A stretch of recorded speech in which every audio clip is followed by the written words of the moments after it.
అదే RTV app వార్తల్ని క్షణాల్లో చదివే అవకాశం ఉంటుంది. ఒక న్యూస్ పేపర్, ఒక టెలివిజన్ ఛానల్ మీ చేతుల్లో ఎప్పుడూ ఉంటాయి. నమస్తే, వెల్కమ్ టు ఆర్టీవీ.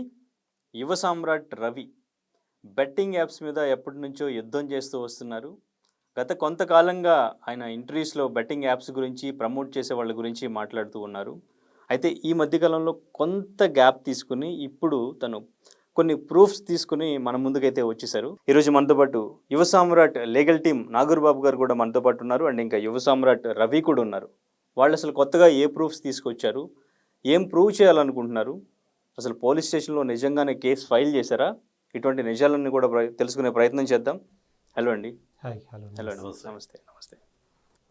ఫస్ట్ మీరు లాస్ట్ టైం అంతా పోరాడారు, కొంత గ్యాప్ తీసుకున్నారు. ఈ మధ్య కొంత గ్యాప్ తీసుకోలేదండి. ఇప్పుడు ప్రస్తుతానికి లాస్ట్ టైం నేను అందించిన వివరాల కన్నా ఇప్పుడు ఆధారాలు తీసుకోవాలన్నా, బాధితులతో మాట్లాడాలన్నా, కొంచెం ఆలోచించాలన్నా ఒక minute silence is very important. So అందుకే ఒక స్ట్రాటజికల్ బ్రేక్ తీసుకున్నాను. కానీ ఆ బ్రేక్ని ఎంత మాత్రం తట్టుకోలేని హర్షసాయి గారు నన్ను ఒక రాంగ్ వేలో తెలంగాణ పోలీసులను తప్పుదోవ పట్టించి నా మీద ఒక తప్పుడు కేసు ఇక్కడ నకిలీ ఐడి ప్రూఫ్తోని. మీకు అందరికీ తెలుసు, హర్షసాయి అనే అతను విజయనగరం లో నివాసి, అంటే ఆంధ్రప్రదేశ్ నివాసి. సో అలాంటి అతను నేను ఏదన్నా తప్పు చేస్తే అతను లోకల్గా ఉన్న పోలీస్ స్టేషన్లో మాత్రమే కంప్లైంట్ ఇవ్వడానికి వెసులుబాటు ఉంటుంది. ఒకవేళ అతను వేరే చోట ఎక్కడన్నా కంప్లైంట్ ఇస్తే ఆ కంప్లైంట్ని 0 ఎఫ్ఐఆర్ లాగా రిజిస్టర్ చేయాల్సి ఉంటుంది. ఇది మీకు అందరికీ తెలిసిందే. కానీ అతని మీద ఆల్రెడీ కేసు బుక్ అయింది అన్న సమాచారం అందుకున్న హర్షసాయి తెలంగాణ పోలీసులని తప్పుదోవ పట్టించడానికి ఒక విశ్వ ప్రయత్నం చేసి నన్ను వాళ్ళని తప్పుదోవ పట్టించడమే కాక నన్ను అన్యాయంగా తప్పుడు అభియోగాల మీద, తప్పుడు పత్రాలతో పెట్టిన కేసులాగా ఆల్రెడీ హర్షసాయి మీద కేసు ఉంది. ఆంధ్రప్రదేశ్లో కేసులున్నాయి, ఆంధ్రప్రదేశ్లో రిప్రజెంటేషన్స్ వెళ్ళాయి. ఇతని పప్పులు అక్కడ ఉడకవు అని గ్రహించిన ఈ బెట్టింగ్ మాఫియా హర్షసాయిని ఒక పావులాగా వాడుకొని తెలంగాణ పోలీసులని మిస్గైడ్ ఎప్పుడైతే చేశారో వాళ్ళు నన్ను 24th రోజు ఒక 10 మంది పోలీసులు ఏదో టెర్రరిస్ట్నో, లేకపోతే ఒక రేప్ చేసిన అక్యూజ్డ్నో, లేకపోతే ఒక మర్డర్ చేసిన అక్యూజ్డ్నో తీసుకెళ్ళినట్టు బలవంతంగా నన్ను 10.5 గంటలు పోలీస్ స్టేషన్లో కూర్చోబెట్టి అక్కడికి తన గుండా టీంతోని వచ్చి ఒక రాక్షస ఆనందం పొందాడు. కానీ సత్యమేవ జయతే అన్నట్టు రేవంత్ రెడ్డి గారు ఎన్జిఓ సహకారంతో, అట్లానే చట్టం తెలిసిన మన అడ్వకేట్ నాగూర్ బాబు గారు, కార్తిక్ సిద్ధార్థ గారు, వీళ్ళే కాకుండా ఎన్జిఓస్ అయిన అనిల్ గారు, వీరందరూ సహకారంతో తెలంగాణ పోలీసులు వాళ్ళు పట్టించిన తప్పుదోవని వదిలి, అండ్ డెఫినెట్గా నాకు తెలిసి సీఎం రేవంత్ రెడ్డి గారు, కాంగ్రెస్ ప్రభుత్వం, ముందుగా వీళ్ళకందరికీ థ్యాంక్స్ చెప్పాలనుకుంటున్నాను.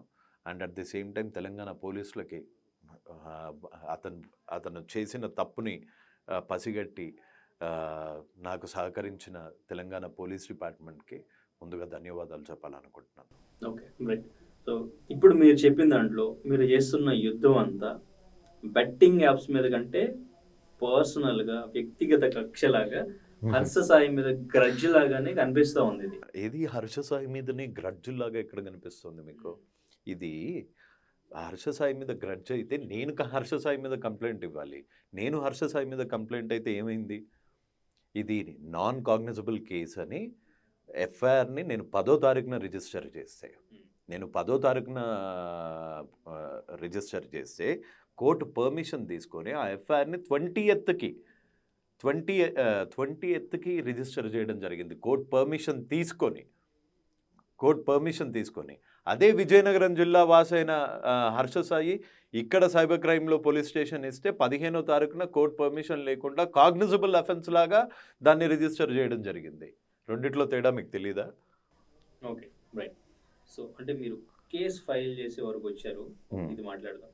బట్ బిఫోర్ నేను లాస్ట్ మనం చేసిన ఇంటర్వ్యూలో మీరు హర్ష సాయి గురించి ఎలిగేషన్స్ ఎలా చేస్తున్నారు, మీకు అంటే బేసిక్ ప్రూఫ్స్ ఏంటి, ఓకే, మీరు అసలు ఎక్కడి నుంచి ఆధారాలన్నీ తీసుకున్నారు, తన గురించి ఎంక్వైరీ చేయడం ఎట్లా ఎంక్వైరీ చేశారు, ఈవెన్ ఫ్యామిలీ గురించి కూడా మీరు మాట్లాడారు, తన పర్సనల్ ఎడ్యుకేషన్, బ్యాంక్ అకౌంట్ అన్ని కూడా డీటెయిల్డ్ గా మాట్లాడారు. ఇవన్నీ మీరు ఎప్పుడు ఎలా స్టార్ట్ చేసి ఎంక్వైరీ అంతా ఎట్లా చేసి ఎటువంటి ప్రూఫ్స్ ఎలా సాధించారు? మీరు చాలా మంచి క్వశ్చన్ అడిగారు. ఈ ప్రూఫ్స్ అన్నీ అతను ఒకవేళ కనుక ఏ తప్పు చేయలేకపోతే ఏ బాధితుడు నాకు తీసుకొచ్చి అందించేవాడు కాదు. ఈ ప్రూఫ్స్ అన్నీ బాధితులు నాకు నా వాయిస్ వల్ల వాళ్ళకి ఏదో ఒక రోజు న్యాయం జరుగుతుంది అని నమ్మి అతనితో బాధింపబడిన బాధితులు నాకు అందించిన ప్రూఫ్స్. బాధితులంతా పోలీస్ స్టేషన్ కదా వెళ్ళాల్సింది, మీ దగ్గరికి ఎందుకు వస్తారు? నేను వాళ్ళకి పోరాడే దమ్ము లేక నేను పోరాడుతుంటే నా పోరాటం చూసి ఇన్స్పైర్ అయ్యి నాకు వాళ్ళు కొన్ని ఇచ్చారు, నేను కొన్ని సేకరించాను. బెట్టింగ్ యాప్స్ ప్రమోషన్ అనేది హర్ష సాయి ఒక్కడే చేయట్లేదు, అది లీగలా ఇల్లీగలా? హర్ష సాయి ఒకటి చేస్తున్నాడా, 10 మందితో చేస్తున్నాడా, 50 మందితో చేస్తున్నాడా? It's not my question. Betting apps promote చేయడం ఎవరు యాక్సెప్ట్ చేసేది కాదు. మరి దాని గురించి మీరు ఏనాడు అతన్ని ఎందుకు క్వశ్చన్ చేయలేదు? తను ఒక్కడనే పర్సనల్ గా మీరు తీసుకున్నారు, ఓకే, ఒక్కడనే పర్సనల్, ఒక్కడా ఇద్దరా ముగ్గురా అన్నది నా ఇన్స్టాగ్రామ్ చూస్తే మీకు తెలిసిపోతుంది. కానీ హర్ష సాయి వైపున మీరు వత్తాసు పలుకుతూ అతను చేసింది ఏ రోజు ఎందుకు అడగలేకపోయారు? ఓకే, క్లియర్ గా చెప్పాల్సిన సిచ్యువేషన్ ఇది. ఎందుకంటే మీరు పర్సనల్ గ్రడ్జ్ లాగా తన ఒక్కడి గురించే మాట్లాడుతున్నారనే కామెంట్స్ ఎక్కువగా వినిపిస్తుంది. మీరు ఎక్కువ కామెంట్స్ వినిపిస్తే నా ఇన్స్టాగ్రామ్ ఓపెన్ చేసి చూడండి. నా ఇన్స్టాగ్రామ్ ఓపెన్ చేసి చూస్తే అందులో సావిత్రి గారు ఉంటారు, బెట్టింగ్ మాఫియా గురించి ఉంటుంది, దాంట్లో వేరే మన దీప్తి గారి వీడియోస్ ఉంటాయి, ఎంతమంది వీడియోస్ ఉన్నాయి అందులో. వాళ్ళందరినీ వదిలేసి మీకు చాలా ఇష్టమైన హర్ష సాయి గారిని మీదే ఫోకస్ ఎక్కువ పెట్టారేమో, కానీ నేను మటుకు ఈక్వల్గానే అందరి మీద పోరాటం చేస్తున్నాను. నేను అసలు ఇప్పుడైతే ఈ లెవెల్కి వచ్చాక ఇది హర్ష సాయి మీద మాత్రమే పోరాటం కాదు, ఈ బెట్టింగ్ మాఫియా మీద పోరాటం, ఇది పార్లమెంట్ స్థాయి వరకు తీసుకెళ్తాను. అండ్ ఇండియాలో cigarette alcohol ads cigarette alcohol ఎలా అయితే ప్రమోట్ చేయడం బ్యాన్ అయిందో, ఇది నేషనల్ లెవెల్లో బ్యాన్ అయ్యేంత వరకు నేను నిద్రపోను. Okay, right. మరి ఇమ్రాన్ ఖాన్ ఇటువంటి వాళ్ళతో మీకు అసలు కాంటాక్ట్ ఎలాగా, వాళ్ళ దగ్గర డబ్బులు ఎందుకు తీసుకున్నారు? వాళ్ళ దగ్గర నేను ఎక్కడ డబ్బులు తీసుకున్నాను? ఏ ప్రూఫ్ ఉంది మీ దగ్గర? వాళ్ళ దగ్గర సరే, మీ ఇద్దరు మాట్లాడుకున్నప్పుడే తను డైరెక్ట్ గా చెప్పాడు నా దగ్గర లైవ్ లో మేమిద్దరం మాట్లాడుకున్నామా? లైవ్ లో మేమిద్దరం ఇలా కూర్చొని మాట్లాడుకున్నామా, లేకపోతే నన్ను ఆన్లైన్ లో తీసుకొని? ఓకే, సో జూమ్ కాల్లో మేమిద్దరము మాట్లాడాము. అప్పుడు నేనేమని చెప్పాను, నేను ఇమ్రాన్, నేను నీ దగ్గర 5 లక్షల రూపాయలు తీసుకున్నాను అని చెప్పానా? ఏమని?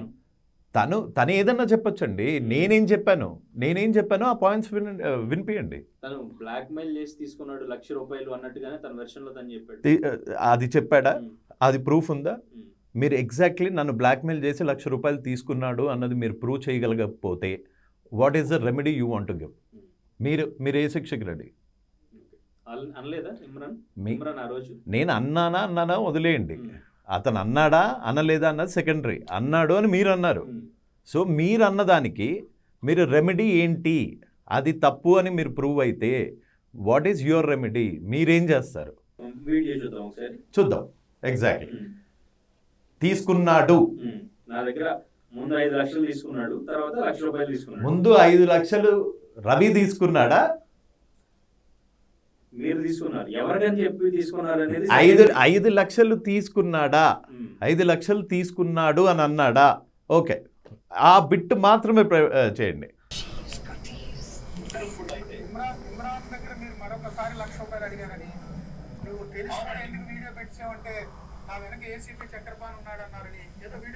అన్నారని అది కూడా మూర్తి గారు అంటున్నారు. ఇమ్రాన్ ఖాన్ అన్నారని చెప్తున్నది చూపించండి. ఎక్కడ అన్నారని చూపిస్తున్నది ఎక్కడ? ఎవరు? అది ఆ క్వశ్చన్ ఎవరిని అడగాలి? మీరు ఎప్పుడన్నా కుదిరినప్పుడు మీరు ఇమ్రాన్ అడగాల్సిన క్వశ్చన్ అది, నన్ను అడగాల్సిన క్వశ్చన్ కాదు అది. అతని బ్యాంక్ డీటెయిల్స్, నా బ్యాంక్ డీటెయిల్స్ ఏవి? అడిగితే ఎవరైనా ఏం అడుగుతారు? బ్యాంక్ డీటెయిల్స్ ఇచ్చి అడుగుతారు. ₹1,00,000 క్యాష్ అడగరు కదా ఎవరు. నా బ్యాంక్ డీటెయిల్స్ ఏవి? అదే కదా నేను అక్కడ ప్రశ్నించింది. సో జూమ్లో ఉన్నప్పుడు ఉన్న గ్లిచ్, నేను సెలూన్లో ఉన్నప్పుడు ఉన్న గ్లిచ్ని యూజ్ చేసుకొని నా మీద ప్లాంట్ చేసిన కాన్స్పిరసీ అన్నది మీకు అర్థమైందో నాకు తెలియదు, లేకపోతే ఇమ్రాన్కి అర్థమైందో తెలియదు. ఏది ముందు డెఫినెట్గా పరిచయం ఉంది. ఎట్లా పరిచయం అంటే ఫోన్లోనే. నేను అప్పుడు యూఎస్లో ఉండేవాడు. మీ వీడియోస్ బాగుంటాయి అనేవాడు. నాకు నీ వీడియోస్ బాగుంటాయి అని అనేవాడిని. సో నాకు అప్పుడు ముందు తెలియదు కదా. అప్పుడు బెట్టింగ్ గురించి అడిగేటప్పుడు నేను మానేశాను అని చెప్పాడు. చూసా, ఏది కనిపించలేదు. ఇప్పుడు వెళ్ళి ఇమ్రాన్ ప్రొఫైల్ చూసుకోండి, ఏదైనా కనిపిస్తాయా? ఇప్పుడు వెళ్ళి మీ హర్షద్ సాయి ప్రొఫైల్ చూసుకోండి, ఏదైనా బెట్టింగ్ యాడ్స్ కనిపిస్తాయా? కానీ నేను చూపించేంత వరకు మీకు ఆ వీడియోస్ కనిపించలేదు కదా.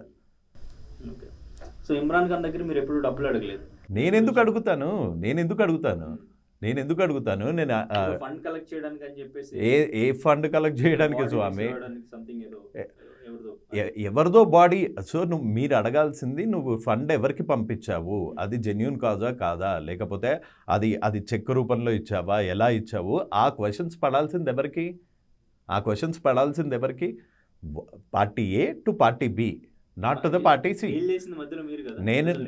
నేను ఇది డీల్ చేయడానికి కాదు సార్, ఇది సేవ చేస్తే అతను హెల్ప్ చేశాను అని చెప్పాడు. మీకు కావాలంటే ఒక వీడియో ఉంది, చూపించండి.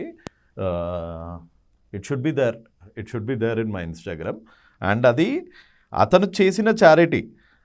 మీరు అడిగితే చేశాడా? నేను అడిగితే చేయటం ఏంటండి? నేను ఎవరిని మధ్యలో, అది నా బాడీనా, నాదేమని తెప్పించి వచ్చాడా? మీరు కూడా సేవా కార్యక్రమాలు చేస్తుంటారు కదా. నేను సేవా కార్యక్రమాలు చేస్తాను, కానీ దాన్ని టమ్ముకేసుకోవడం మటుకు అలవాట్లేదు. మీరు నిజంగానే బెట్టింగ్ యాప్స్ ని బ్యాన్ చేయడానికి పోరాడుతున్నారా, లేదంటే మీరు నిజంగా వాళ్ళ దగ్గర డబ్బులు వసూలు చేయడానికి, లేదంటే డబ్బులు వసూలు చేసి, లేదంటే మీరు అడిగిన డబ్బులు ఇవ్వక పర్సనల్ గర్జుతో చేస్తున్నారా అనేది ఇది క్లియర్ చేయాలి ఫస్ట్ ఆఫ్ ఆల్. ఓకే, అది ఎంతసేపట్లో క్లియర్ చేస్తారు? ఇంకా ఓకే, రైట్. ఇప్పుడు అయిపోయింది మాక్సిమం. మీరు చెప్పిన దాన్ని బట్టి జస్ట్ మీరు ఒకసారి కలిశారు.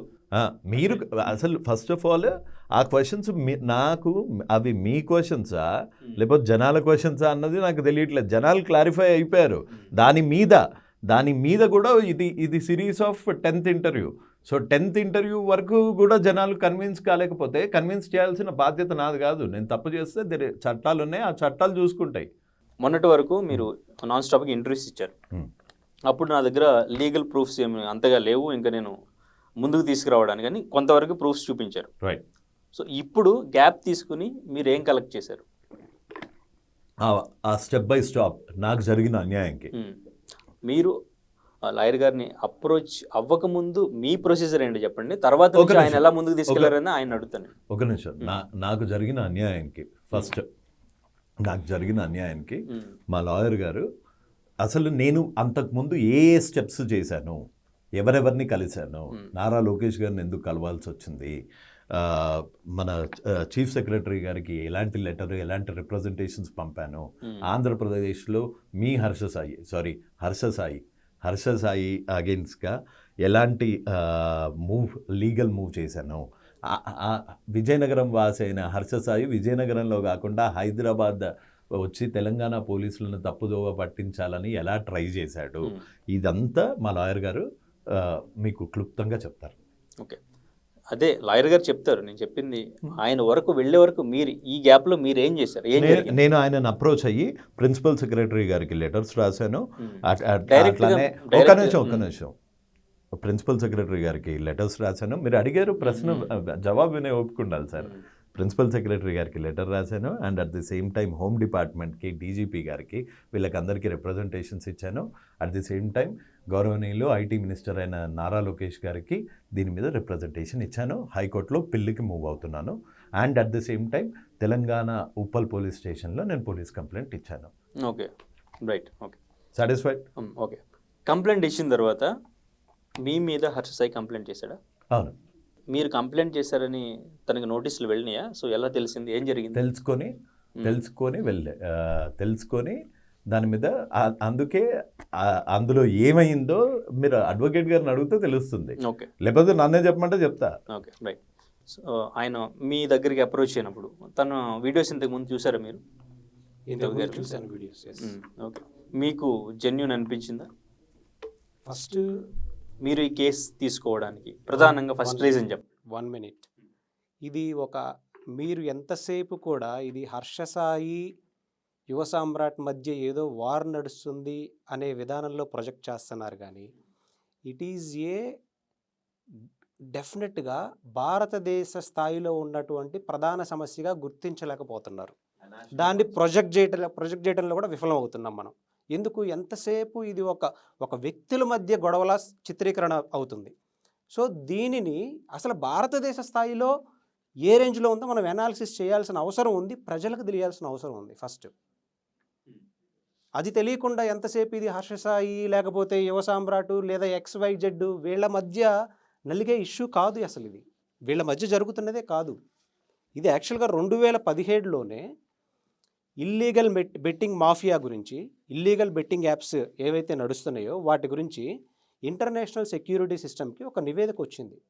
ఆ నివేదికలో భారతదేశ స్థాయిలో ఇతర దేశాలలో రిజిస్టర్ అయినటువంటి బెట్టింగ్ కంపెనీస్ ఏవైతే ఉన్నాయో అవి 10 లక్షల కోట్ల అక్రమ లావాదేవీలకు పాల్పడుతున్నాయి అని స్టాటిస్టిక్స్ రిపోర్ట్ చెప్తుంది.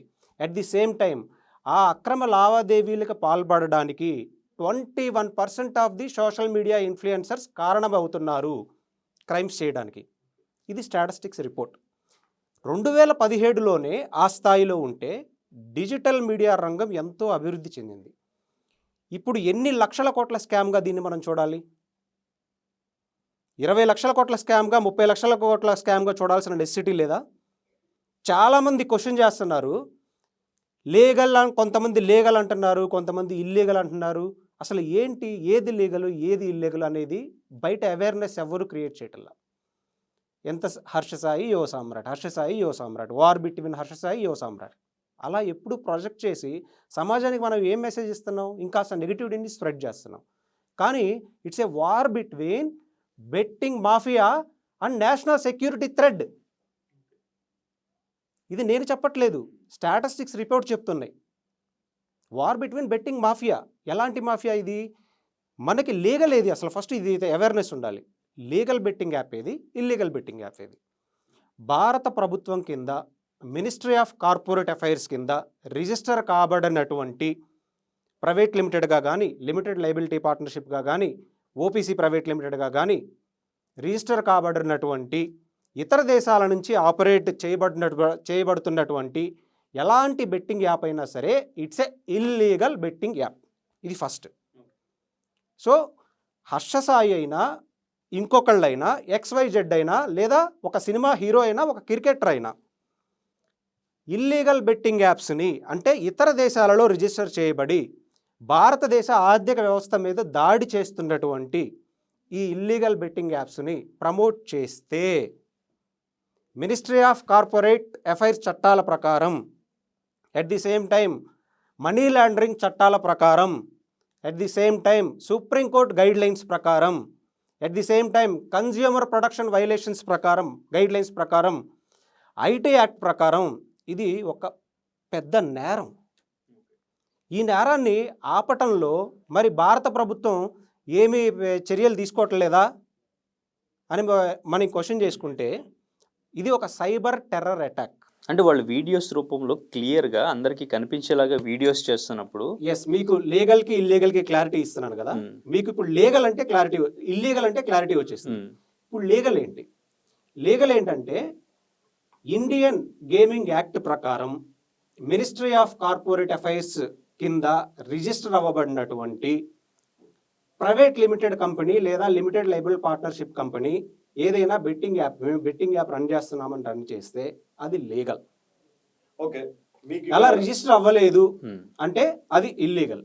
సో ఇక్కడ సోకాల్డ్ ఇన్ఫ్లుయెన్సర్స్ ఎవరైతే ఉన్నారో ఇల్లీగల్ బెట్టింగ్ యాప్స్ని ప్రమోట్ చేయడం వల్ల భారత ఆర్థిక వ్యవస్థకి గండి కొడుతూ ఉన్నారు. ఈ వాస్తవాన్ని ప్రజలు అర్థం చేసుకోవాలి. మీకు బెట్టింగ్ యాప్ ద్వారా ఇండియాలో in case private limited company register అయ్యి ఉంటే మీరు అది ఏ జ్యూరిస్డిక్షన్కి వస్తుందో అక్కడికి వెళ్ళి మీకు ఏదైనా నష్టపరిహారం జరిగితే ఆ కోర్టులో కంప్లైంట్ చేసే అవకాశం ఉంది. అది కన్స్యూమర్ ప్రొటెక్షన్ గైడ్లైన్స్ కింద ఒక గ్రీవెన్స్ రెడ్రెసల్ మెకానిజం అనేది సెట్ చేయబడింది. ఇతర దేశాల్లో రిజిస్టర్ అయినటువంటి కంపెనీస్ మనకి అసలు ఇక్కడ ఎలా మనం చర్యలు తీసుకోగలం వాటి మీద? కానీ ఇండియన్ గవర్నమెంట్ నేషనల్ సెక్యూరిటీ ఎప్పుడూ వాటిని బ్లాక్ చేస్తూనే ఉంది. మీరు ఎవ్రీడే న్యూస్ చూడండి, ఇన్ని యాప్స్ బ్లాక్ చేస్తారనగానే ఇమీడియట్గా ఇప్పుడు పెరి మ్యాచ్ అనే దాన్ని లేకపోతే ఏదైనా బ్యాన్ చేశారు, ఇమీడియట్గా అది పెరి మ్యాచ్ 1 అనే వెబ్సైట్తో వస్తుంది, పెరి మ్యాచ్ 2తో వస్తుంది, పెరి మ్యాచ్ 3తో వస్తుంది. అంటే ఒక షర్ట్ తీసినంత ఈజీగా డొమైన్ తీసేసి వేరే డొమైన్లోకి మళ్ళీ సైబర్ అటాక్ జరుగుతుంది. అసలు వీళ్ళు ఎలా రాగలుగుతున్నారు అనేది మనం చెక్ చేసుకుంటే 21% ఆఫ్ ది క్రైమ్స్ ఇన్ఫ్లుయెన్సర్ దాకా వచ్చి జరుగుతూ ఉన్నాయి. ఈ మాఫియా 10 లక్షల కోట్ల రూపాయల స్కామ్. దీన్ని ఒక నేషనల్ ఇష్యూగా ఎందుకు గుర్తించడంలో మీడియా సంస్థలు లేదా మన ఇతర సమాజ సంఘ సేవకులు వీళ్ళు ఎందుకు గుర్తించలేకపోతున్నారు అనేది మనం ఐడెంటిఫై చేయాలి. మీకు ఒక క్లాసిక్ ఎగ్జాంపుల్ ఇస్తా. I'll give you a classic example. You asked me about the proofs. I'm giving you the proofs. మీరు proofs గురించి అడిగారు, ఇస్తున్నాను. గేమ్స్ ని ఆడొచ్చు, క్యాష్ ని గెలవచ్చు. ఒక్క నిమిషం, జూమ్ అవుతుందా ఇది? మ్యాచింగ్ చేస్తారు, ఆసక్తి బట్టి గేమ్స్ ని ఆడొచ్చు, క్యాష్ ని గెలవచ్చు. ఉదాహరణకి యావియేటర్ లాగా ఇక్కడ స్ట్రాటజీ బట్టి గెలుపు ఓటంలో ఆధారపడి ఉంటాయి. స్ట్రాటజీ బాగుంటే గేమ్ ని విన్ అయ్యి క్యాష్ ని గెలిచి. సో ఈ బ్యాటరీ ప్రతి ఒక్కటి లీగల్గా చెక్ చేసుకుంటాను అని చెప్పిన క్లెయిమ్ చేసుకున్న సోకాల్డ్ హర్ష సాయి, ఈ బ్యాటరీ అన్న కంపెనీ ఎక్కడ రిజిస్టర్ అయింది? ఈ బ్యాటరీ అన్న company not only battery, lotus 365 అనే కంపెనీ. ఒక నిమిషం, లెట్స్ కంప్లీట్ బ్యాటరీ ఫస్ట్. కనిపించింది కదా మీకు, కుర్సావాలో. సో కుర్సావాలో రిజిస్టర్ అయిన కంపెనీ, కుర్సావా ఎక్కడుంది తెలుసు కదా, నెదర్లాండ్స్ కిందకు ఉంది. కానీ కరేబియన్లో ఒక మనీ లాండరింగ్కి, డ్రగ్ మనీ లాండరింగ్కి ఫేమస్ అయిన ఒక కంట్రీ కురసావో. మీరు కురసావో మనీ లాండరింగ్ స్కామ్స్ అని చూస్తే మీకు డర్టీ మనీ గురించి ఒక పెద్ద డాక్యుమెంట్సే వస్తాయి. సో ఇట్లా కురసావోలో రిజిస్టర్ అయిన కంపెనీ వాళ్ళు ఇక్కడ జిఎస్టీ కడతారా? వాళ్ళకి ఒక ఇండియన్ ఎంటిటీ ఉంటుందా? ఒకవేళ మీరు నష్టపోయారు, గ్రీవియన్స్ ఆఫీసర్ని వెళ్ళి కలవడానికి మీకు పాసిబిలిటీ ఉందా? సరే, మీరు నష్టపోయారు, దాని గురించి మీరు పోలీసులను వెళ్తే, ఇప్పుడు పోలీసులను అప్రోచ్ అయితే పోలీసులు కురసావో వెళ్ళి ఆ ఓనర్స్ని పట్టుకొచ్చి ఇక్కడ శిక్షిస్తారా? శిక్షించే పాసిబిలిటీ ఉందా? ఇలాంటి అప్లికేషన్స్ని ఇక్కడ ప్రమోట్ చేయడం తప్పున్నారా? ఇది తప్పు కాదా? డెఫినెట్గా తప్పే కదా. సో ఇలాంటి తప్పులు చేస్తున్నాడు అనే ఇది హర్ష సాయి మీద నేను వ్యక్తిగతంగా చేసే పోరాటంలాగా దయచేసి దీన్ని చిత్రీకరించకండి.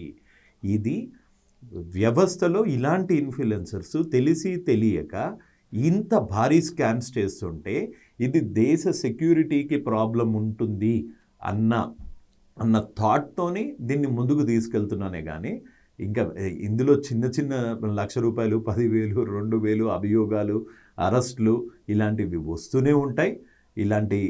ఈ బెట్టింగ్ మాఫియా ఇలాంటి మాస్కులు వేసుకొని నా మీద దాడి చేస్తూనే ఉంటుంది.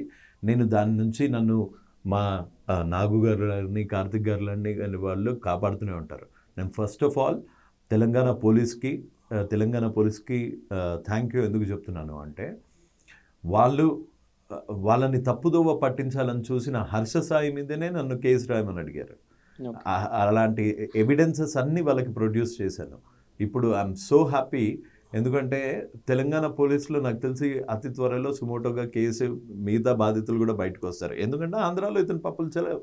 ఎందుకంటే మేము మా లీగల్ టీమ్, మా లాయర్ గారు కార్తిక్ గారు, మా ఇద్దరు ఆల్రెడీ డీజీపీ గారికి లెటర్స్ రాశారు, ప్రిన్సిపల్ సెక్రటరీ గారికి రాశారు, నేను ఐటీ మినిస్టర్ దగ్గరికి తీసుకెళ్ళాను. సో అక్కడ అతని మీద ఆల్రెడీ కొన్ని కేసెస్ కూడా ఉన్నాయి. సో అక్కడ తన పప్పులు ఉడకవు అనే ఉద్దేశంతో ఇక్కడికి వచ్చి ఒక కాన్స్పిరసీ. ఇప్పుడు చెప్పండి, ఇప్పుడు ఆల్రెడీ ఒక కేసు ఉన్న దాని మీద ఎఫ్ఐఆర్ చేస్తే ఎవరిని పర్సనల్ అటాక్ చేస్తున్నారు? ఓకే, నేను హర్ష సాయిని పోలీస్ స్టేషన్లో 10:30 గంటలు కూర్చోబెట్టగలిగానా? సారీ ఫర్ ఈ కేసు విషయంలో ఏం జరిగింది? ఇంకొక చిన్న క్లారిఫికేషన్ ఇవ్వాలి. ఇందాక లీగల్కి ఇల్లీగల్కి మనకి ప్రజలకు అర్థమైపోయింది ఆల్రెడీ. కానీ లీగల్గా రిజిస్టర్డ్ అయినటువంటి, ఇండియాలో లీగల్గా రిజిస్టర్డ్ అయినటువంటి ప్రైవేట్ లిమిటెడ్ కంపెనీ కింద రిజిస్టర్ అయినటువంటి కంపెనీ కూడా 30% జిఎస్టీ పే చేస్తున్నటువంటి కంపెనీ కూడా ఆంధ్రప్రదేశ్, తెలంగాణలో అప్లికేషన్ రన్ చేయడానికి వీల్లేదు. అప్లికేషన్ రన్ చేసిన గైడ్ లైన్స్ మెకానిజం ఉంది దానికి. ఏ గైడ్ లైన్స్ ఏంటంటే, మీరు ఫ్రీ కాస్ట్ తోటి డబ్బులు పెట్టకుండా ఆడొచ్చు క్యాష్లెస్ ఆ యాప్స్లో. క్యాష్లెస్. మీరు డ్రీమ్11 యాప్ ఇక్కడ బ్లాక్ చేయరు, మీకు ఇన్స్టాలేషన్ అవుతుంది. నెక్స్ట్ ప్రోబో అనేది మీకు ఇన్స్టాలేషన్ అవుతుంది. కానీ ఎప్పుడైతే మీ మొబైల్ నెంబరు దాంట్లో మీ అకౌంట్ డీటెయిల్స్ అప్లోడ్ చేస్తారో మీరు ట్రాన్సాక్షన్స్ ఏమీ చేయలేరు. మీరు దాని టర్మ్స్ అండ్ కండిషన్స్ ఒకసారి తీసి చదవండి. అది ఇండియన్ చట్టాల కింద లైబిలిటీ పే అయ్యుండి 30% GST పే చేస్తున్నాయి. సో అలాంటి వాటిని కూడా ప్రోబో అనే కంపెనీ మనం చూసుకుంటే, ఆ ప్రోబో అనే కంపెనీ ఆంధ్రప్రదేశ్ తెలంగాణలో గేమింగ్ అమెండ్మెంట్ యాక్ట్ ప్రకారం బ్యానా కాదా? బ్యానా కాదా? బ్యాన్ అయినా కానీ హర్షసాయి అనే వ్యక్తి లేదా ఎవరైతే ప్రమోట్ చేస్తున్నారో ఆ అందరు వ్యక్తులు ఆంధ్రప్రదేశ్లో ఎందుకు ప్రచారం చేస్తున్నారు? సార్ ఈ ప్రోబో అన్నది ఏంటి సార్? ఈ ప్రోబో గురించి కొంచెం డిస్కస్ చేయాల్సిన అవసరం ఉంది. ఈ ప్రోబో అన్నది సమాధానం చెప్తూ ప్రాఫిట్స్ ని పొందే అవకాశం ఉంది. ఉదాహరణకి ఈ రోజు జరగబోయే ముంబై వర్సెస్ ఢిల్లీ మ్యాచ్ లో ముంబై గెలుస్తుందా? yes or no? ఒకవేళ మీరు అనుకున్నది కనుక కరెక్ట్. ఇది ఇప్పుడు ఆంధ్రప్రదేశ్లో తెలంగాణలో బ్యానా కాదా? ఆంధ్రప్రదేశ్లో తెలంగాణలో బ్యాన్ చేసిన వాటిని ఆంధ్రప్రదేశ్ తెలంగాణ రాష్ట్రాల్లో ప్రమోట్ చేస్తున్నాడు అంటే అది వైలేషనా కాదా? ఆంధ్రప్రదేశ్ గేమింగ్ అమెండ్మెంట్ యాక్ట్ ప్రకారం, తెలంగాణ గేమింగ్ అమెండ్మెంట్ యాక్ట్ ప్రకారం బ్యాన్ చేసిన అప్లికేషన్స్ ఇతను ఎందుకు ప్రమోట్ చేస్తున్నాడు? ఇండియన్ గవర్నమెంట్ కింద రిజిస్టర్ అయ్యున్నా కానీ. అండ్ 1500 కోట్ల GST కట్టారు వాళ్ళు. 1500 కోట్ల GST కడితే మీరు ఒక్క నిమిషం ఆలోచించండి, వాళ్ళ ప్రాఫిట్ ఎంత? జస్ట్ 1500 crores GST కట్టారు అంటే వాళ్ళ ప్రాఫిట్ ఎంత ఉండొచ్చు? అంటే ఎంతమంది లైఫ్స్ మీరు చూపిస్తున్న సూసైడ్స్, ఎంతమంది. నేను really appreciate RTV on this. నేను నిజంగా చెప్తున్నా, this is from the bottom of my heart. RTVని నిజంగా అప్రిషియేట్ చేస్తున్నా. ప్రతి ఒక్క బెట్టింగ్ సూసైడ్ని ఇవాళ ఏదైనా ఛానల్ అది దాన్ని చూపిస్తోంది అంటే అది RTV. ఇంకా ఎవ్వరు మీరున్నంత ఫాస్ట్గా మీరు 90% చూడండి.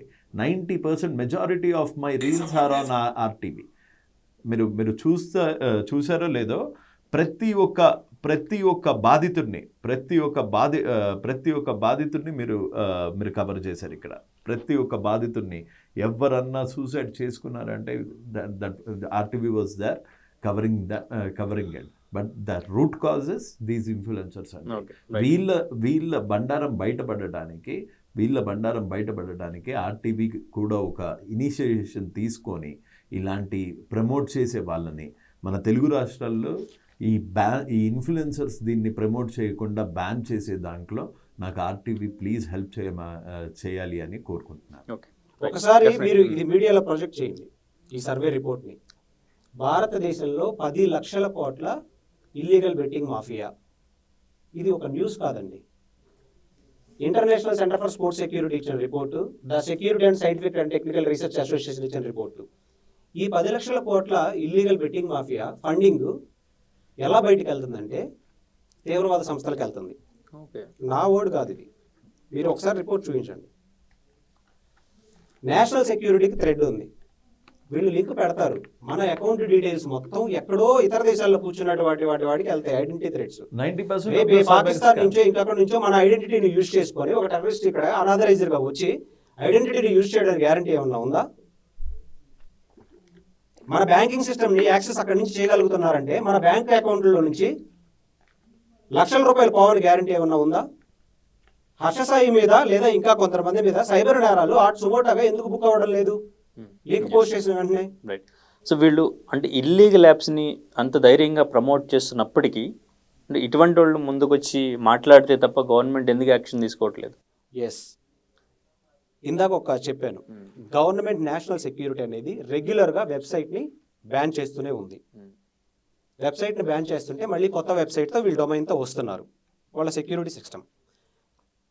ఇక్కడ గేమింగ్ యాక్ట్ అమెండ్మెంట్లో ఉన్నప్పుడు ఆటోమేటిక్గా సుమోటోగా ఎవరన్నా ప్రమోట్ చేస్తే కేసు రిజిస్టర్ చేయాలి. రిజిస్టర్ చేయడంలో ఒక మెకానిజం అనేది లేదు. ఇప్పుడు మనం పోరాడాల్సింది ఆ మెకానిజంని ఇంప్లిమెంట్ చేయడంలో. ఒక యాక్ట్ అమల్లో ఉంది కానీ ఒక యాక్ట్ ఎన్ఫోర్స్లో ఉంది కానీ అది ఇంప్లిమెంటేషన్లో ఫెయిల్ అయితే యాక్ట్ ఉండి ఏం ఉపయోగం? మద్యాన్ని బ్యాన్ చేశామని తెలంగాణలో చెప్పే స్టేట్మెంట్, ఒక యాక్ట్ తీసుకొని వచ్చామండి, అమల్లో లేదు, ఎక్కడ పడితే అక్కడ విచ్చలవిడిగా మద్యం నడుస్తూ ఉంది. యాక్ట్ ఎన్ఫోర్స్లో ఉన్నట్ట, ఈ ప్రాక్టికల్గా ఇంప్లిమెంటేషన్లో ఉన్నట్ట లేదు కదా. అలా మద్యం షాపులు నడిపే వాళ్ళని, ఇక్కడ మద్యం షాపు ఉందని చెప్పే వాళ్ళని మనం ఏం చేయాలి? కేసు కట్టి రిజిస్టర్ సుమోటాగా తీసుకొని రిజిస్టర్ చేయాల్సిన అవసరం ఉందా? ఎవరైనా వెళ్ళి పర్సనల్గా కంప్లైంట్ ఇవ్వాల్సిన నెసెసిటీ ఉందా ఈ విషయంలో? దాని మీద విజిల్ బ్లో చేయాల్సిన నెసెసిటీ లేదు. హర్షసాయి అనే వ్యక్తి అతను పర్సనల్గా తీసుకున్నాడు కాబట్టి ఆంధ్రప్రదేశ్లో విజయనగరంలో తన బ్యాంక్ అకౌంట్ తన ఇన్స్టాగ్రామ్లో పోస్ట్ పెట్టి మిస్యూజ్ చేసినప్పుడు తన జ్యూరిస్డిక్షన్ ఎక్కడ వస్తుంది? ఆంధ్రప్రదేశ్లో విజయనగరం కింద వస్తుంది, అవునా? తను ఆంధ్రప్రదేశ్ విజయనగరం పోలీస్ స్టేషన్కి వెళ్ళి నా బ్యాంక్ అకౌంట్ విజయనగరం ఈ సోన్స్ హెచ్డిఎఫ్సి సంథింగ్ ఈ బ్రాంచ్లో ఉంది, నా జ్యూరిస్డిక్షన్ ఎక్కడ ఉంది, నేను ఇక్కడ నివాసిని కాబట్టి నా బ్యాంక్ అకౌంట్ని అతను మిస్యూజ్ చేశాడు, అతని మీద ఐటీ యాక్ట్ కింద కేసు రిజిస్టర్ చేయండి అని ఇక్కడ రిజిస్టర్ చేసినా అక్కడ చేయించాలి. అక్కడ ఎందుకు చేయడంలో ఫెయిల్ అయిపోయాడు? దానికి రీజన్ చెప్పనా? ఎందుకు చేయడం ఫెయిల్ అయిపోయాడు అని అంటే, జూలై 1వ తేదీన 2024 హర్షసాయి మీద సైబర్ నేరాలు ఏవైతే ఉన్నాయో ఆ సైబర్ క్రైమ్లో రిజిస్టర్ అయినటువంటి ఏపీ సైబర్ క్రైమ్లో రిజిస్టర్ అయినటువంటి ఒక కంప్లైంట్ని అటాచ్ చేస్తూ అతనికి లోటస్ 365 అనేటువంటి ఇల్లీగల్ బెట్టింగ్ మాఫియా, ఇల్లీగల్ అనే వర్డ్ ఎందుకు యూజ్ చేస్తున్నాడో మీకు ఇందాక ఆల్రెడీ అర్థమైంది. ఇల్లీగల్ బెట్టింగ్ మాఫియాకి మధ్య జరిగినటువంటి ట్రాన్సాక్షన్ని అటాచ్ చేస్తూ చీఫ్ సెక్రటరీకి, ప్రిన్సిపల్ సెక్రటరీకి, ఐటీ డిపార్ట్మెంట్కి, principal secretary of the games అథారిటీకి, డీజీపీ స్థాయిలో అతని మీద కంప్లైంట్ వెళ్ళడం జరిగింది. ఏ చట్టాలు వైలేట్ చేస్తున్నా కూడా చెప్పాం. ఎందుకు? అతను ఇప్పటి వరకు ఆంధ్రప్రదేశ్ వాసి అని మన అందరికీ తెలుసు కాబట్టి, ఆంధ్రప్రదేశ్ అడ్రస్ ఉంది కాబట్టి. Andhra Pradesh gaming amendment act violate అయింది అని మెన్షన్ చేశాం. The information technology act 2000 violate అయింది అని చెప్పాం. నెక్స్ట్ చీటింగ్ కేసు ఇక్కడ పాసిబిలిటీ ఉంది, ప్రజలను మిస్లీడ్ చేస్తున్నాడు కాబట్టి అది చెప్పాం. కన్జ్యూమర్ ప్రొటెక్షన్ యాక్ట్ 2019 వైలేట్ అయింది అని చెప్పాం. ఇన్ని చెప్తూ విత్ ఎవిడెన్సెస్ తోటి సబ్మిట్ చేసినప్పుడు ఆంధ్రప్రదేశ్ పోలీసుల ముందు దగ్గరికి వెళ్ళిపోయి హర్షసాయి కంప్లైంట్ ఇస్తే నీ మీద ఆంధ్రప్రదేశ్లో ఆల్రెడీ సైబర్ క్రైమ్ ఉంది, నీ మీద ఆల్రెడీ డీజీపీ స్థాయిలో కంప్లైంట్స్ ఉన్నాయి, ముందు నిన్ను విచారించాలి, నీకు ఇల్లీగల్ బెట్టింగ్ మాఫియాకి జరిగినటువంటి ట్రాన్సాక్షన్స్ ఏంటి, ఇవన్నీ కేవలం బయటికి వస్తాయి అన్న భయంతో ఇతని వాయిస్ని కంప్లైంట్ ఇచ్చింది ఎవరు, ఈ స్థాయికి తీసుకెళ్తుంది ఎవరు, యువ సామ్రాట్ అనే వ్యక్తి అండ్ ఈజ్ లీగల్ టీమ్, వీళ్ళని ఎలా ఎదుర్కోవాలి అన్న ఉద్దేశంతో ఇక్కడ మీరు ఏ ఇమ్రాన్ అని అయితే చెప్తున్నారో ఆ ఇమ్రాన్ ఐడెంటిటీని యూజ్ చేసుకోవడం అంటే నేను సోన్స్ అడ్రస్లో ఉంటున్నాను, మా వెరిఫికేషన్లో ఏం తేలింది అది ఇమ్రాన్ అడ్రస్ యూజ్ చేసుకొని నా బ్యాంక్ అకౌంట్ డీటెయిల్స్ ఇన్స్టాగ్రామ్లో పోస్ట్ చేసి మిస్యూజ్ చేశాడని తెలంగాణ పోలీసులు తప్పుదోవ పట్టించే ప్రయత్నం చేశారు. అయితే మీరు అడగొచ్చు, తెలంగాణ పోలీసులు అప్రోచ్ అవ్వకూడదా అని. అప్రోచ్ అయినప్పుడు తెలంగాణ పోలీసులు జీరో ఎఫ్ఐఆర్ రిజిస్టర్ చేసి విజయనగరం పోలీసులకు ట్రాన్స్ఫర్ చేసి విచారణ చేయమని చేయాలి. కానీ ఇక్కడ ఏం జరిగింది? జీరో ఎఫ్ఐఆర్ కింద రిజిస్టర్ చేయకుండా ఇతన్ని 27th పోలీస్ స్టేషన్కి రమ్మని చెప్పి 24th అనాథరైజ్డ్గా డిటైన్ చేసి 10 గంటల సేపు ఇతని ఫోను అంటే ఇతని ల్యాప్టాప్ అనాథరైజ్డ్గా తీసేసుకొని పెట్టేసుకొని ఫోన్ యాక్సెసిబిలిటీ లేకుండా, మీడియాని కాంటాక్ట్ అయ్యే అవకాశం లేకుండా, నేను నాకు సెక్యూరిటీ పెట్టి నన్ను నిర్బంధించి ఈ స్థాయిలో అతని ఇన్ఫ్లుయెన్స్ వాడి ఇతన్ని తీసుకువెళ్ళిన సమయంలో హర్షసాయి అండ్ ఇమ్రాన్ ఒక 10 మంది గ్యాంగ్ వేసుకొని ఏసీబీ దగ్గరకు వచ్చి కూర్చొని అంత నెసెసిటీ ఉందంటారా దీనిలో? అంత పర్సనల్ గడ్జ్కి ఎవరు వెళ్తున్నారు? ఒక పర్సనల్ అటాక్ ఇప్పుడు ఎలా అనిపిస్తుంది మీకు? పర్సనల్ అటాక్ ఎవరు చేస్తున్నారు? అంటే పోలీసులు తప్పుదావా ఇక్కడ ఎలా పట్టించగలిగాడు అతను? ఓకే, బట్ అంటే అక్కడ అంత ఇన్ఫ్లుయెన్స్ ఎలా ఉపయోగించగలిగారు? ఇది హర్షసాయి ఒక్కడు చేసిన ఇన్ఫ్లుయెన్స్ కాదు, ఇది ఇట్స్ నాట్ పాసిబుల్. నేను ఏ క్రైమ్ అయితే జరుగుతుంది నేషనల్ వైడ్గా జరుగుతుందని చెప్తున్నానో, ఇప్పుడు ఇతని వాయిస్ రైజ్ అవ్వడం వల్ల చాలా మంది ఇన్ఫ్లుయెన్సర్స్ భయపడుతున్నారు. అంటే పెడితే ఎక్కడ మనకి మీద కేసులు బుక్, అవేర్నెస్ పెరుగుతుంది ప్రజల్లో. ఇల్లీగల్ బెట్టింగ్ మాఫియా మన ఆంధ్రప్రదేశ్ తెలుగు రాష్ట్రాల మీద దెబ్బ కొట్టలేకపోతున్నాయి ఇతని వాయిస్ వల్ల అండ్ ఈ కంప్లైంట్స్ వల్ల. సో ఇతన్ని సైలెంట్ చేయాలంటే హర్షసాయి అనే వ్యక్తిని అడ్డు పెట్టుకొని మళ్ళీ ఈ ఇల్లీగల్ బెట్టింగ్ మాఫియా ఎంటర్ అవ్వడం కోసం ఆ ప్రోద్బలంతో తెలంగాణ పోలీస్ వ్యవస్థని మిస్లీడ్ చేసే ప్రయత్నం మాత్రమే జరిగింది ఇక్కడ. కానీ తెలంగాణ పోలీసులు దాన్ని రియలైజ్ అయ్యారు, దాన్ని ఛేదించారు. రివర్స్లో హర్షసాయి మీద కంప్లైంట్స్ ఇవ్వండి, మేము రిజిస్టర్ చేసి అతన్ని మేము విచారిస్తాము అనే స్టేజ్కి వచ్చారు. అంటే అవేర్నెస్ అనేది క్రియేట్ అయిందా లేదా? ప్రజలు ఈ గ్యాప్లోనే దాదాపు ఒక 50 మంది పైన కొన్ని ఎన్జిఓ సంస్థలు కూడా వాళ్ళు ఈ ప్రోబో అనేటువంటి బెట్టింగ్ యాప్ లింక్ యూజ్ చేసింది కానీ, లోటస్ 365 కానీ, లేదా ఇతర దేశాల్లో రిజిస్టర్ అయినటువంటి లింక్స్ సోషల్ మీడియా ఇన్ఫ్లుయెన్స్ ఎవరైతే పోస్ట్ చేశారో అవన్నీ మన దగ్గరకు వస్తున్నాయి. రేపు ఇవన్నీ కంప్లైంట్స్ రిజిస్టర్ అవుతాయి. ఇన్ని కంప్లైంట్స్ రిజిస్టర్ అవుతున్నప్పుడు ఇది సీఎం గారి దృష్టికి వెళ్తుంది. హైడ్రాని ఒక ఇనిషియేషన్ ఎలా అయితే తీసుకొని ఒక వ్యవస్థను ఏర్పాటు చేశారో రేపు ఈ గేమింగ్ యాక్ట్ ని ఇంప్లిమెంట్ చేయడానికి కూడా అలాంటి వ్యవస్థలు రాబోతున్నాయి అన్న భయంతో బెట్టింగ్ మాఫియా చేయించినటువంటి దాడిది. హర్షసాయిని అడ్డు పెట్టుకొని ఇది హర్షసాయి పర్సనల్ చేసిన దాడి కాదు. అతి త్వరలో మీకు తెలుసు, మీరు నా ఇన్స్టాగ్రామ్ చూసుంటే రేవంత్ రెడ్డి గారిని కలిశాను.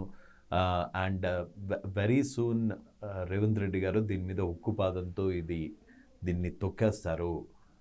హైడ్రా రేంజ్లో ఈ బెట్టింగ్ మాఫియా మీద, డ్రగ్స్ మాఫియా మీద ఎలా అయితే తను స్టాండ్ తీసుకున్నారో ఈ బెట్టింగ్ మాఫియా మీద కూడా రేవంత్ రెడ్డి గారు స్టాండ్ తీసుకుంటున్నారు అన్న భయంతో బెట్టింగ్ మాఫియా నా మీద చేసిన దాడండి ఇది. ఇక్కడ లీగల్ ప్రొసీడింగ్స్ లో చాలా అసలు మనం చూస్తే లీగల్ ప్రొసీడింగ్స్ చాలా వైలేషన్ జరిగింది. ఓకే, మీరు చెప్పినట్టు ఫస్ట్ వాళ్ళు పోలీస్ స్టేషన్లో ఒప్పాలి కదా, అక్కడ ఇన్ఫ్లుయెన్స్ ఉపయోగించారు. సో వచ్చి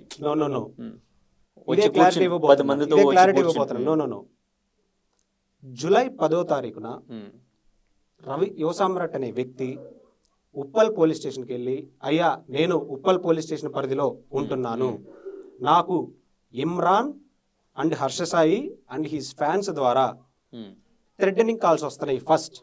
అండ్ వాళ్ళు తెలంగాణ గేమింగ్ యాక్ట్ని వైలేట్ చేస్తూ ఇల్లీగల్ బెట్టింగ్ యాప్స్ని ప్రమోట్ చేస్తున్నారు, వాళ్ళ మీద చర్యలు తీసుకోండి అని కంప్లైంట్ రిజిస్టర్ చేశారు, కంప్లైంట్ ఇచ్చారు. ఈ కంప్లైంట్ ఆ రోజే ఎఫ్ఐఆర్ చేయాలా లేదా, నెసెసిటీ ఉందా లేదా? Telangana gaming amendment act violate అయినప్పుడు తెలంగాణ గేమింగ్ అమెండ్మెంట్ వైలేట్ అయిందంటూ కేసు ఎందుకు బుక్ చేయలేదు? ఐటీ యాక్ట్ వైలేట్ అయిందంటూ ఎందుకు బుక్ చేయలేదు? అలా చేయకుండా ఇది ఒక నాన్ కాగ్నిజబుల్ అఫెన్స్ కాబట్టి ఇది ఎఫ్ఐఆర్ చేయడానికి నాకు ప్రొసీడింగ్స్ ఇవ్వమని అక్కడ పోలీస్ అధికారి కోర్టును అప్రోచ్ అయ్యి ఓన్లీ ఒక చిన్న 352 అంటే క్రిమినల్ ఇంటిమిడేషన్ సెక్షన్ పెట్టేసేసి 10 రోజుల తర్వాత రిజిస్టర్ చేశారు. అంటే 10వ తారీఖున కంప్లైంట్ ఇస్తే రిజిస్టర్ అవ్వడానికి ఇన్ని ఆధారాలు ఉన్నా సరే, ఇన్ని లింకులు ఉన్నా సరే, ఇన్ని ఇన్వాయిస్లు ఉన్నా సరే, ఇంతమంది బాధితులు ఉన్నా సరే, ఒక ఎఫ్ఐఆర్ రిజిస్టర్ అవ్వడానికి త్రూ లీగల్ కోర్ట్ ప్రొసీడింగ్స్ తీసుకొని చేయడానికి 10 రోజులు పట్టింది. కానీ హర్షసాయికి ఇక్కడ ఎలాంటి ఐడెంటిటీ లేకపోయినా సరే, ఇక్కడ ఫాల్స్ అడ్రస్ లో ఉంటున్నా సరే, ఎలాంటి ప్రూఫ్ లేకపోయినా సరే, తన బ్యాంక్ అకౌంట్ ఏదైతే మిస్యూజ్ జరిగిందని చెప్తున్నాడో ఎలాంటి మిస్యూజ్ జరగకపోయినా సరే, బ్యాంక్ అకౌంట్ మిస్యూజ్ జరగడం ఏంటి? అతని క్రెడిట్ కార్డుని దొంగతనం చేసి, అతని పిన్నుని దొంగతనం చేసి, అరే బాయ్ ఇది హర్షసాయి, ఇది ఈ పిన్ యూజ్ చేసుకొని మీరు కొనుక్కోండి అంటే నీకు నష్టం జరిగింది. ఆ అకౌంట్ నెంబర్ వల్ల 1 రూపీ, ఆ అకౌంట్ నెంబర్ వల్ల 1 రూపీ అతనికి నష్టం వచ్చిందా? కానీ స్టిల్ ఇప్పటికీ కూడా తన మీద కేసు ఫైల్ అయిందా లేదా? హర్షసాయి మీద కేసు రిజిస్టర్ అయింది, ఎఫ్ఐఆర్ అయింది. ఓకే, సో ఎలా ముందుకు వెళ్ళబోతున్నారు ఈ విషయంలో? ఇప్పుడు రియలైజ్ అయ్యారు, సో తన మీద ఆధారాలు అన్నీ కూడా ఉన్నాయి, సో ఇప్పుడు ఎలా మిస్గైడ్ చేశాడు అనేది కూడా తెలిసిందంటున్నారు. సో ఇప్పుడు ఎలా ముందుకెళ్ళే అవకాశం ఉంది? ఇంకా ఎటువంటి ప్రూఫ్స్ ఇంకేమైనా కావాల్సి ఉందా? మా అంతటా మేము ఒక ఇంటర్నల్ డిస్కషన్ చేసుకొని ఇది ఒక హర్షసాయి మీద పర్సనల్ ఎజెండా వెళ్తుంది, మాకు అలా ఇష్టం లేదు, మా అడ్వకేట్స్కి అండ్ ప్రజలకు కూడా అలా ఇష్టం లేదు. అతను మంచి పని చేస్తే we have to appreciate, at the same time అతను చెడుపడి చేస్తే, అతను ఏదన్నా ఇలాంటి ఇల్లీగల్ యాక్టివిటీస్లో పార్టిసిపేట్ చేస్తే మనం ఖండించాల్సిన నెసెసిటీ ఉంది, ఆ పని చేద్దాం. కానీ ఇది ఒక జాతీయ విపత్తుగా తీసుకోవాల్సిన నెసెసిటీ ఉంది. ఆంధ్రప్రదేశ్ ప్రజలను, తెలంగాణ ప్రజలను బెట్టింగ్ మాఫియా బారిన పడకుండా చూడాల్సిన నెసెసిటీ ఉంది. కాబట్టి దీనిలో పబ్లిక్ ఇంట్రెస్ట్ లిటిగేషన్ కింద హైకోర్టులో ఎందుకు వెళ్ళకూడదు అనే చర్చలు మాకు జరుగుతున్నాయి. మేము ఆల్రెడీ ఆ స్టెప్స్ వైపు వేస్తూ ఉన్నాము, అది తీసుకుంటాం. అది ఎప్పుడైతే అది యాక్సెప్టబుల్ అయ్యి మేము కన్విన్స్ చేయగలిగి రిజల్ట్ వస్తుందో ఆటోమేటిక్గా ఇవన్నీ స్టాప్ అయిపోతాయి. ఎవరు పెట్టలేరు, ఎవరన్నా లింక్ పెట్టినా కానీ ఆటోమేటిక్గా లోపలికి వెళ్ళిపోతారు. చట్టాలు ఎన్ఫోర్స్ చేయడంలో, ఇంప్లిమెంటేషన్లో ఒక మెకానిజం అనేది డిజైన్ చేయడం కోసం మేము ట్రై చేస్తున్నాం. బట్ అంటే ఈ మాఫియా వెనకాల పొలిటికల్ పార్టీస్ లీడర్స్ ఉన్నారని మీరు చెప్పారు ఇంతకు ముందు. ఎప్పుడు? బిఫోర్ ఇంటర్వ్యూలో చూసాను నేను. ఏ ఇంటర్వ్యూలో? లాస్ట్ టైం అయితే ఇంటర్వ్యూలో చూసాను నేను. సంథింగ్ ఒక పార్టీ గురించి ఉండొచ్చు అన్నానేమో. నాకు తెలిసి తెలంగాణలో అయితే అటువంటి పాసిబిలిటీ లేదు. ఉంటే గింటే నాకు తెలీదు, అంటే ఉండొచ్చేమో అన్న ఆవేదన వ్యక్తం చేశాను, కానీ ఉన్నాయి అన్న కాంక్రీట్ ప్రూఫ్ ఏం లేదు నా దగ్గర. ఉన్నా లేకపోయినా మనం తప్పును ఖండించాల్సిన నెసెసిటీ ఉంది. ఎస్, ఎవరైనా ఇన్ కేస్ ఎవరైనా పొలిటీషియన్ బిహైండ్ ఉన్నా లేకపోతే ఇంకా పెద్ద వ్యక్తి ఎవరైనా ఉండొచ్చు, మనకు అనవసరం. మనకి యాక్ట్ని ఎన్ఫోర్స్ చేయడంలో మనం ఎంతవరకు ముందుకు తీసుకెళ్తున్నాం అనేది మనకి అన్నది మన ఎజెండా. ఓకే, అంటే వాళ్ళు చెప్పుకున్నది కానివ్వండి, కొంతమంది చేస్తున్న కామెంట్స్ కానివ్వండి, వాళ్ళు చెప్పింది బిఫోర్ వాళ్ళు ప్రజల్ని మోసం చేస్తున్నారు కాబట్టి మేము వాళ్ళని మోసం చేస్తున్నాం అని ఇమ్రాన్ సంథింగ్ ఎవరో చెప్పారు. ఒకటి. అండ్ ఇంకా ఈ జనాలు కొంతమంది వాళ్ళు మంచి పనులు చేయడానికే వాడుతున్నారు కదా డబ్బు అనేది కొంతమంది. దీని మీద ఏమంటారు? 1 minute నేను దీనికి మంచి మీ క్లారిటీ ఇస్తాను ఈ విషయంలో. సర్వే రిపోర్ట్ ఏం చెప్తుందండి? 10 లక్షల కోట్లు అంతర్జాతీయ తీవ్రవాద సంస్థలకి ఫండింగ్గా ఇస్తున్నటువంటి ఇల్లీగల్ బెట్టింగ్ కంపెనీస్ అని చెప్తున్నాయి. ఇప్పుడు హర్షసాయి అనే వ్యక్తి కానీ ఇంకెవరైనా వ్యక్తి కానీ ఒక ఊరిలో దేవాలయం కట్టి నేను డెవలప్ చేస్తాను అని అంటున్నాడు. ఈ అంతర్జాతీయ తీవ్రవాద సంస్థలు ఇచ్చే ఫండింగ్ తోటి నా రాముడి గుడి, నా కృష్ణుడి గుడి, నా శివుడి గుడి కట్టాల్సిన పరిస్థితి నా భారతదేశానికి ఇంకా పట్టలేదు అని నేను చెప్తున్నా. నువ్వు నిజంగా చారిటీ చేయాలనే ఉద్దేశం కోటి అంతమంది ఫ్యాన్స్ ఉన్నారు, నేను ఈ విలేజ్ ని డెవలప్ చేయడానికి ఇక్కడ గుడి కట్టబోతున్నాను అని ఒక ట్రస్ట్ అకౌంట్ ఓపెన్ చేయి. ట్రస్ట్ అకౌంట్ లో ట్రాన్స్పరెన్సీ ఉంటుంది. ట్రస్ట్ అకౌంట్స్ గవర్నమెంట్ కి లెక్క చెప్పాలి ఎంత లావాదేవీలు జరిగినాయి అని. నీ పర్సనల్ అకౌంట్ లో కోట్ల రూపాయల లావాదేవీలు 100 కోట్ల లావాదేవీలు జరిపించుకొని నేను 1 కోటి రూపాయలతో గుడి కడతాను అంటే ఆ కర్మ మన భారతదేశానికి ఇంకా పట్టలేదు అన్న. దేవుడికి అంతకన్నా పట్టలేదు. ఆయన దేవుడితో వ్యాపారం ఏంది? అది కూడా దేవుడికి గుడి కట్టుకోవాలంటే రాముడు గుడి కట్టాం అయోధ్యలో. నిజంగా అలా ట్రస్ట్ అకౌంట్ ఓపెన్ చేస్తే అతని అకౌంట్ లో 10 కోట్లు రాముడు గుడి కట్టామండి. ఎలా కట్టాము? అందరూ ఒక్కొక్క రూపాయి, మీరు ఎంతో వేసి ఉంటారు, నేను ఎంతో వేసాను, అందరం వేసి రాముడు గుడి అలా కట్టాం. అలా కట్టచ్చుగా.